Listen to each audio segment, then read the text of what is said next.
Con uno, tal vez lo responda Carlos Elizondo Mayer Serra, profesor de la Escuela de Gobierno del TEC de Monterrey, colaborador en Uno TV Noticias, claro, todos los jueves. ¿Cómo estás, Carlos? Bienvenido, ¿cómo la ves? Bien, Pepe, gracias. Mira, como bien dice la nota, es muy pronto. Es muy pronto. Llevamos menos de una semana. Pero sí hay algunos indicios, yo creo que bastante claros. El primero, Pepe, es que aunque hay mañaneras, son otro tipo de mañaneras, es un estilo distinto de persona, más concreta, va al grano, hasta ahora mucho más mesurada, no ha hecho ataques personales, arranca en ese sentido con mesura, va a hacer algunos cambios de formato, pero eso realmente no es el fondo.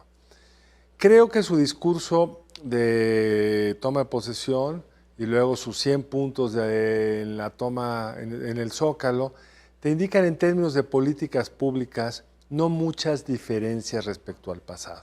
¿En qué sentido? No solo porque hay puntos claramente heredados del pasado, el 87, si recuerdo bien, van a ampliar Mexicana de Aviación, una decisión tan personal del presidente, sin bases de política pública, mueve unos 600 pasajeros diarios, Mexicana, cuesta una fortuna, pues la presidenta ha comprado ese proyecto, como ha comprado muchos otros donde el Estado pretende ser el director, rector, dueño, nos dice que vamos a producir autos populares eléctricos, lanzar satélites al espacio, hacer equipos de muchos tipos, hacer líneas de pasajeros.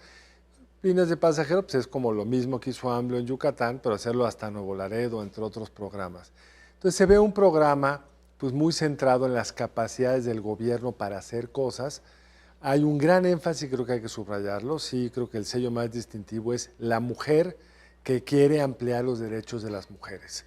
Yo creo que eso es muy, muy positivo, es el sello que se puede dar más fácilmente de distinción respecto al presidente que sucede, pero son en general reformas pues, que van a primero estar en el papel, el derecho a vivir en un país sin violencia, está muy padre el derecho, pero lo que vimos en el primer segmento pues, es que ese derecho requiere capacidades del Estado que no se tienen. Algo sufrido por México de uno y otro lado, da igual a quién le vayas, ha sido la polarización, la división entre los mexicanos.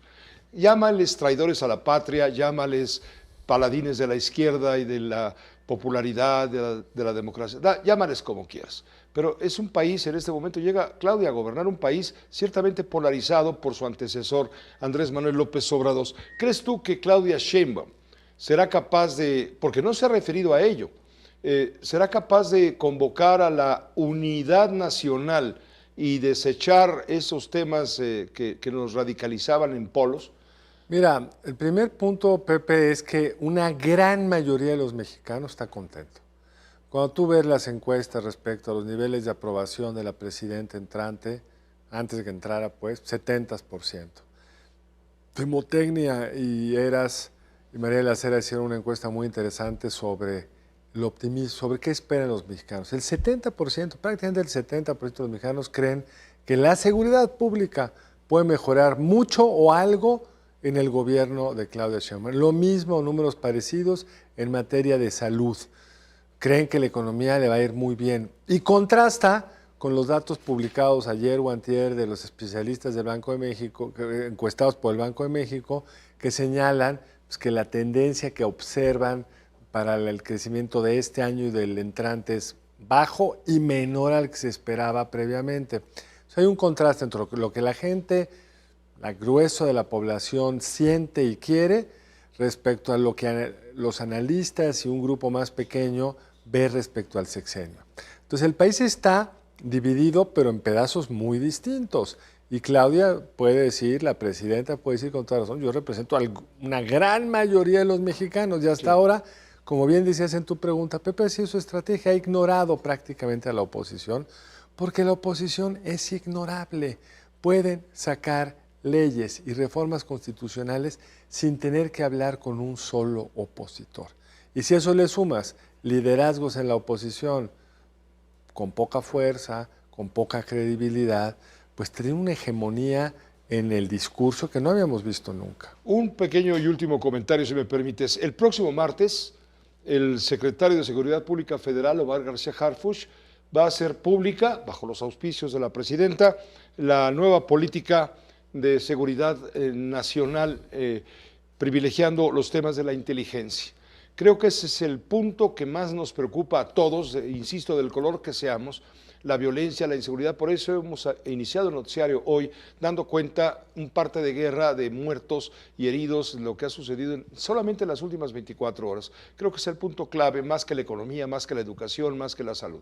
En efecto, Pepe, eso es lo que dicen los mexicanos. La preocupación del 60-70% de los mexicanos más importante es la seguridad. Sí. Y también creo que nunca habíamos visto un secretario de Seguridad Ciudadana como es Omar García Harfuch, tan cercano al presidente, a la presidenta. Y al ejército. Trabajaron muy bien juntos en la Ciudad de México, la jefa de gobierno y el secretario de la Ciudad de México entonces, pero ahora va a tener que lidiar con una estructura constitucional muy complicada. Vimos las tomas acá de dónde están los efectivos, en las Fuerzas Armadas. La Guardia Nacional es parte de las Fuerzas Armadas. Podemos decir lo que sea respecto a la meditación, pero son parte de las Fuerzas Armadas.